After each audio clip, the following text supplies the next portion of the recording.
एगो सारी नहीं समरे चौके करके भतारी के कोना समर रिकॉर्डिंग भाई उजाला म्यूजिक नागपुर हेगे लाग गेलो लगन बम बम करै छै ससुरा जाइले छम छम करै छै ससुरा जाइले छम छम करै हेगे लाग गेलो लगन बम बम करै छै ससुरा जाइले छम छम करै छै भोरे सुइत उठ के छौरी आंगना बाहर में गे भोरे सुइत उठ के छौरी आंगना बाहर में गे एगो सारी नहीं समरे छौ सबर की भतारी के कोना समर में गे एगो सारी नहीं समरे छौ गे गोर की भतारी के कोना समर में गे एगो सारी नहीं समरे चौके करके भतारी के कोना समर में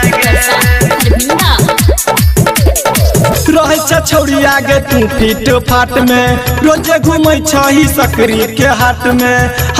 ध क अपन दुनू हाथ गे लग क घूमै छ छौरा के साथ गे लक्का घूमै छ छौरा के साथ गे रहे छ छौरी तू तो फीट फाट गे रोजे घूमै छही सकरी के हाट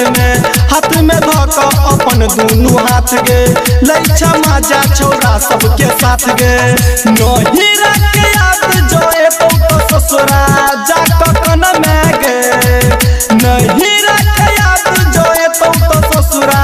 जा कन में गे एगो सारी नहीं समरे छौ सबर की भतारी के कोना समर में गे एगो सारी नहीं समरे छौ गे गोर की भतारी के कोना समर में गे एगो सारी नहीं समरे चौके करके भतारी के कोना समर में नैरा में करे छ 9 दिन नाटक ससुरा में सैया तोहर तोड़ दतो फाटक अब नहीं चलतौ गई कोनो बहाना चंदन चरण नहीं करतौ गई माना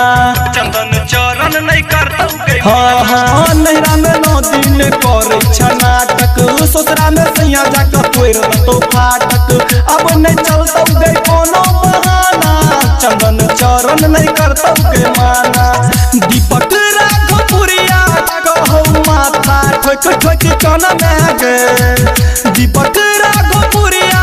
कहौ माथा ठोक ठोक कन में गे एगो सारी नहीं समरे छौ गे गोर की भतारी के कोना समर में गे एगो सारी नहीं समरे छौ सबर की भतारी के कोना समर में गे भतारी के कोना समर में गे।